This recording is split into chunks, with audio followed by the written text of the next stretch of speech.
Dugang na 2 pesos sa pamasahe sa pampublikong jeepney, pigpautob kan LTFRB sa rehiyong Bicol. Sentimiento kan mga pasahero, aramunta sa pagtutok live ni Veblen Reynes. Veb?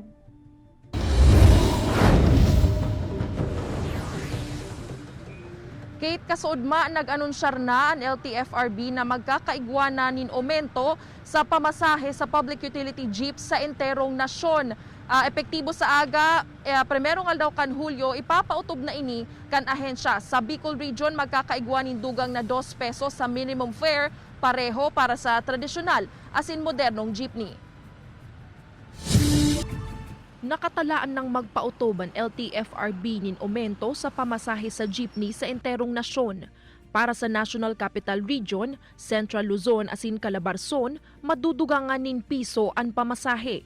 Mantang ang mga natatadang rehiyon, kabali ang Bicol Region, ipapautob ang 2 pesos na aumento. Huli kaini, sa primerong 4 na kilometro na biyahe, hali sa 9 pesos, magiging ng 11 pesos ang minimum fare para sa tradisyonal na jeep. Mantang ang modernong jeep naman na dating 11 pesos, magiging ng 13 pesos. Segun sa Acting Assistant Regional Director kan LTFRB Bicol na si Attorney Paul Vincent Austria, ipigtulod ang lakdang na inikan ahensya huli sa padagos na paglangkaw kan presyo kan petrolyo, asin sa epekto kan pandemya. Kasunod man inikan petisyon kan pirang transport groups. The increase was only applicable to NCR, Region 3, and Region 4. There's another petition for fare increase, but this time, nag-consolidate na po. They consolidated all the petition for fare increase. So what the board did is to apply the fare increase across all regions na po. Sa pag-aadal kan board, piga-antisiparan subuot na makakatabang ini sa mga driver asin operator ni jeep na labing nagsasapo huli kan mahal na presyo kan krudo.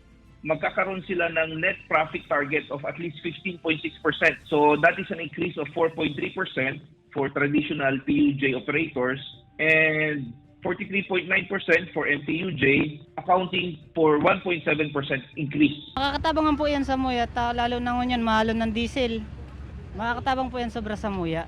Magkasalak naman ang sentimiento kan commuters. Okay lang po yan, tama lang gasolina. If nasa yung may kita ka naman araw-araw, hindi masakit 2 pesos, pero para sa mga normal, yung mga below minimum wage earner, yun talaga ang dun sasakit ang mga bulsa nila po.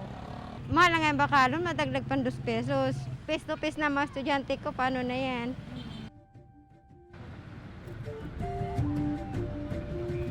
Kate, segun sa LTFRB sa pagkonsiderar nin petisyon kaipuhan pag-adalan maray, ang gabos na aspeto urog na sa ekonomiya ang epekto kaini sa commuters asin ang piglalaomang domino effect sa mga presyo kan mga barakalon asin serbisyo. Pagirumdum naman kan LTFRB sa ibong kan umentong ini obligado pa man giraray ang mga jeepney operators asin drivers na magtao nin 20% discount sa mga senior citizen, PWD asin mga estudyante. Balik sa imo, Kate. Veb, ngunya na provisional pa lang ining fare hike kan LTFRB, may posibilidad pa ba na mabaguan sa indang desisyon?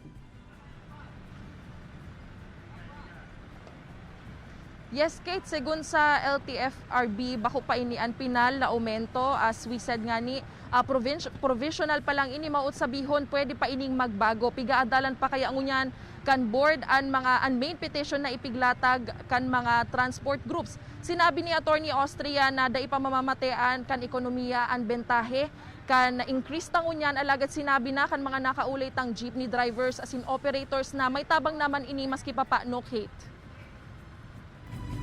Okay, Jos Mabalos, Veb.